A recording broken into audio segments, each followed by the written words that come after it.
my name is Nadine and welcome to Hop Along Studio. In today's video, I want to share with you about how to add beautiful textures to your art journaling and canvas projects.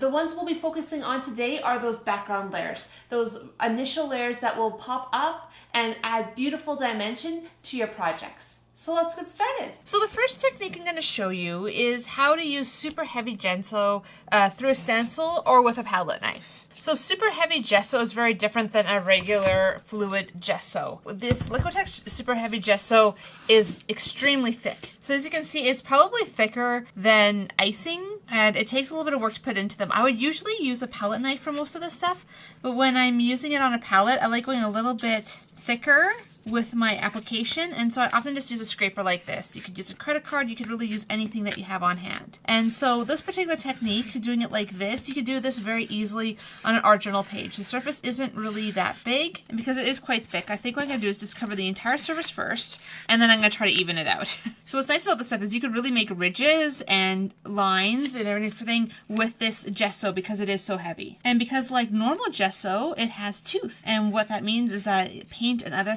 mediums will stick very nicely to it. One thing I should have mentioned before I started is really any of these projects, I would suggest that you put some gesso down on your surface. It just helps these mediums just find a bit more tooth and go on a little bit more smoothly onto the surface. And any extra you just put back in your container. And this is maybe where I'll come in with my palette knife just to get a more smooth finish. And when you're using one pattern like this, you go for a smoother finish where you can. Again, any extras can basically go back into your container. And so it's a very simple way of just adding a beautiful texture. So let's say you want to work on a really large surface, but you still want to try to do some sort of stenciled texture. But you're never going to get a perfect image. You have those edges, so how do you deal with that?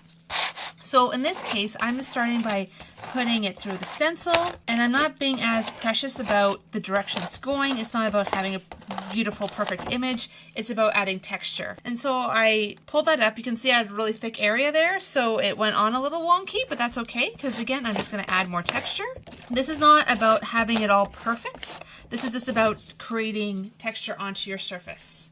And sometimes when you add random texture, it looks a little bit more subtle, which is something I do like to add on my paintings. You don't want to just flop it down. In some areas, I will just lift the stencil's edge like that as I'm working. And that way you don't necessarily mess up what you have going on there. You just kind of add to it. And you just continue to do this until you kind of cover as much of it as you'd like. I'm not using an even amount of gesso for each stroke. I'm just playing it by ear. And that way as well too, so these areas end up creating these really fun textures that are a bit more raised. I'm putting this on a lot heavier on the canvas than I would necessarily on an art journaling page, just because it doesn't really matter if it's super textured. If you're looking for something that's a little bit more refined, do the same technique, just take a little bit more time than I have. And then some of these areas, you may just want to run your palette knife across, blur out some of the edges. Again, it's not about being perfect. And then if you have too many raised areas in there, you have these areas that you feel like are going to be a bit of a problem, just run your knife along them and get them to go down a little bit more. And this is where I could just take a little bit and just add some along the edges, blend this in so it looks a little less like I just have patterns in the middle. And you could also do this throughout the thing. You could also look at this and do sections of it and then just add a bunch of gesso in between. The whole point is to do texture, to do mark making, and also this is a really fun way of just getting comfortable with the tools that you have. So in this next technique, I'm going to actually show it to you in a art journal, but I have done this on really large canvases as well as on my art journal, and that's using tissue paper. And if you've been following any of my more recent videos, I've done a few tissue paper videos that I will leave the links to those in the comments below.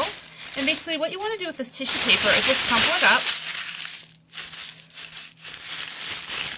And then when you pull it out, you'll notice it has a whole lot of wrinkles. And then what you can do is you can use matte medium and adhere it to your page. So where on some of my other videos, I was focusing on coloring the tissue paper. This is a way that you can add the tissue paper first to your surface, then add the color on top.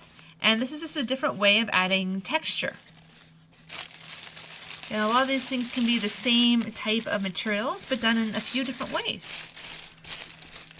And I'm really wanting this quite wrinkly, so I'm purposely adding in a lot of folds and wrinkles. Then other areas, you can make it a little less wrinkly. And if you notice, I first put down the matte medium on the surface, and then I added some on top as well to do better adherence onto the surface. And it's fun to add color to your tissue paper and everything else, but sometimes it's fun just to start with a base layer and then to see how you can kind of work it in. And that layer on white can already give you a lot of texture. And that's just a different way to just use something that is easily available, like tissue paper, to add texture. And sometimes when I do this in a journal especially, sometimes the edges don't always want to stay put. And if you find that when it dries, you still have some edges that need a little bit more glue, go around them, glue them a little bit more, and then leave it at that.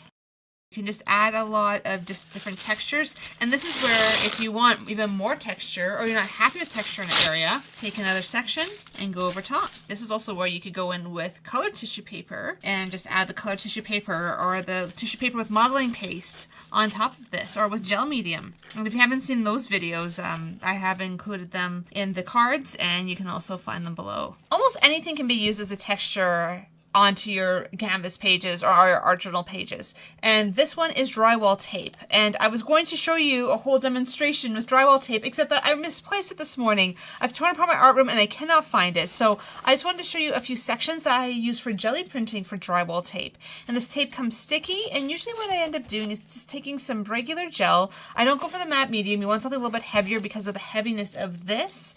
And you basically add some to the surface and add some on top with your brush. So since I still haven't found my drywall tape, I thought I would show you an example of how I used it in a project. So with this one, you'll notice a lot of these areas in here, across here, even on her face. The first layer I put on was the drywall tape. And it's hard to see, but there's places here where the paint did not stick very well to the surface. And part of that is because I had so much white, I was having trouble getting the drywall tape to absorb or get into those little crevices. That's one thing to think about when you're adding drywall tape to your creative projects. Just be really careful about how you add it and when you add it. That's the other thing, is even though I'm doing background layers in this video, you could really add these on any time in your project. You can use them halfway through and just add some medium and add them on. It doesn't have to be at the very beginning, but it's a fun way of just adding texture that you add other colors on top of. So the next thing I want to talk about is lots of different pastes that you can use on your project. So one thing to realize, the difference between pastes and gels is that pastes are always opaque. And so there's a variety of different pastes. We have fiber paste, I have light molding paste, I have modeling paste, coarse molding paste. And what I've realized over the years is that modeling paste and molding paste, I think, are two different terms for the same product, because I find almost no difference between them at all. And so it might be a little bit hard to see in this example, but this is done using fiber paste. Here I have crackle paste, so it has little fine crackles. This is a heavy and a light molding paste. So you can see that when I added color on them, the areas with the crackles ended up having a lot of color bleed into other colors, and then certain ones had a lot less bleed. And they all handle the surfaces differently, so that's something to realize. Doing a little sample like this where you have all your different colors and adding color on top, that gives you a really good sense of how these work. One nice thing about all of these different pastes, from the fiber paste, the molding paste, the crackle paste, is that any ink or paint will suck into the medium. So you can add watercolor on top, you can add a lot of different things on top, and you'll still get a really good final result. So I just want to take a canvas and just put a few of these down with a palette knife just to show you maybe some of the differences are. And so this one is modeling paste. And one thing to realize with a lot of these pastes is that they do have a shelf life. A lot of mine I've had for several years, so some of them are starting to dry out, like this particular paste. And especially when you get closer to the end of the container where there's more space in there, you're going to find that there is more opportunity for these to dry out. And so you'll notice that as I'm adding this, it takes a little bit of work to get it on the surface. And part of this is because my paste is old. But what's nice about this modeling paste is because it is quite thick, you can also do a lot of very strong mark makes in it, and it will come through and it will make beautiful designs. And then if you want some coarse molding paste, so here's a maybe better example, because this coarse molding paste is quite a bit newer. So you can almost hear it as you put it on the surface. There's that grit to it. And so they've added some sort of grit onto the surface. So it still has that stronger lift. And this one's a semi-translucent paste as well too. So you can see compared to the white here, this one's a little bit more transparent. I'm just going to add some little marks in there as well too, because why not? You can also add a whole different variety of gels that I wanted to share with you today. You have granular gel, there's glass bead gel, you have more regular gloss gel. So for example, a regular gloss gel basically goes on to your surface and it looks fairly white, but it's going to dry crystal clear.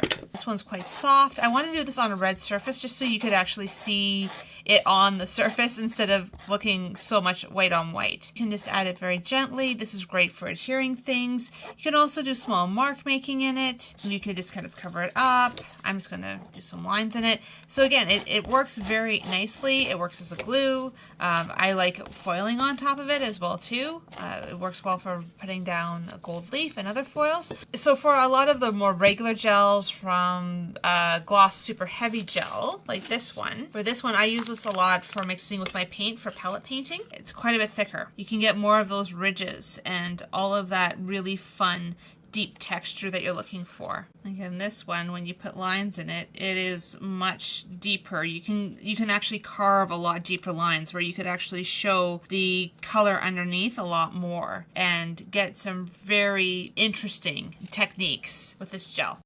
But my favorite of the gels are a lot of these ones that they add mixatives in it. For example, glass bead gel. You might not be able to easily see it, but the glass bead gel basically has a lot of tiny little glass beads. And when you add it to a surface, you can see all the shiny beauty that you get from the glass beads. And so this is one of my favorite textures. And so I love mixing this with paint. I like leaving it on its own. I don't really mark make in it. Like, yeah, you can mark make in it, but it's not really meant for that. It's meant for just mixing with paint, especially just to give you some really beautiful textures and interest onto your project. And then we also have clear granular gel. And this one, I'm going to go a little bit of a different direction, and I'm going to mix it with a little bit of paint. What the beauty of gels are is they are nice on the surface for very subtle texture, but they mix beautifully with paint and giving you a very beautiful color mix because you're not having to fight the white like you are with the pastes. To get the color, you have to add a lot more color into the paste to try to get something that looks vibrant. And so with this granular gel, you can even hear it as put on the surface. It's very, very gritty. And so I'm not sure exactly what they put in this to give it the wonderful grain feel to it. But it has a very strong grain. And as much as this looks really muddy right now, it's going to be a beautiful bronze color once it is fully dry. And I have used this through stencils before. It's challenging. The biggest thing is make sure that you use a very open stencil, or else you're going to have a little bit of trouble getting the result that you want. So here's an example of using this in an art journal page. I ended up using granular gel through a stencil. It took a little bit of work to kind of get it through, but you can see the granularity of it with a more goldy bronze color. It worked really, really well. So one significant difference between the pastes and the gels is you'll notice that with this example here, again I have the granular, I have the glass bead gel, and I have a few of the heavier gels. They all act a little bit differently with paint. They are quite shiny and glossy, and you have to work a little bit harder to get the paint to stick to these because of the shiny surface. Well, these pastes have so much tooth that they just basically suck in the color into the surface. So two very different ways of adding texture and color to the surface. And the last way I wanted to show you to add texture onto your background is with jelly prints. I have a few different videos about jelly prints that I have included in the comments below and the card above, but I wanted to show you an example of how you can use this in an art journal page. So this picture here was done with a grid of jelly prints, and then I painted over top. And what I love about it is around the eye, around the nose here, you can see those little bits of color, and even the fur back here, some of the color coming through. Absolutely love this piece just for the texture and color that it adds. So when it comes to jelly printing, I wanted to show you what a big canvas looks like with jelly prints on it. This is one that I just had started on. I'm nowhere near completion with it, but you can see I added all the grids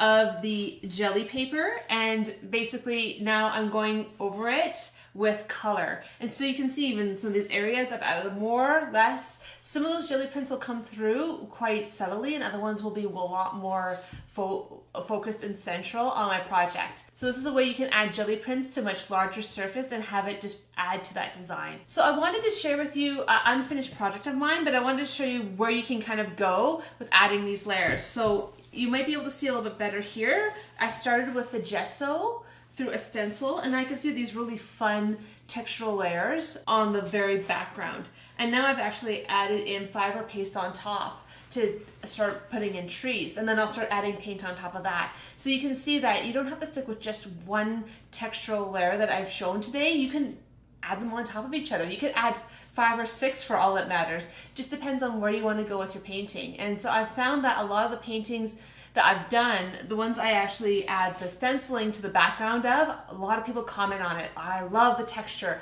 I love the stenciling, and even though the painting's still beautiful, it just adds that extra little bit of interest by adding that additional gessoed texture on that first layer. So I hope you've enjoyed this video and learned a few different ways that you can add textures in both your art journal and your canvas projects.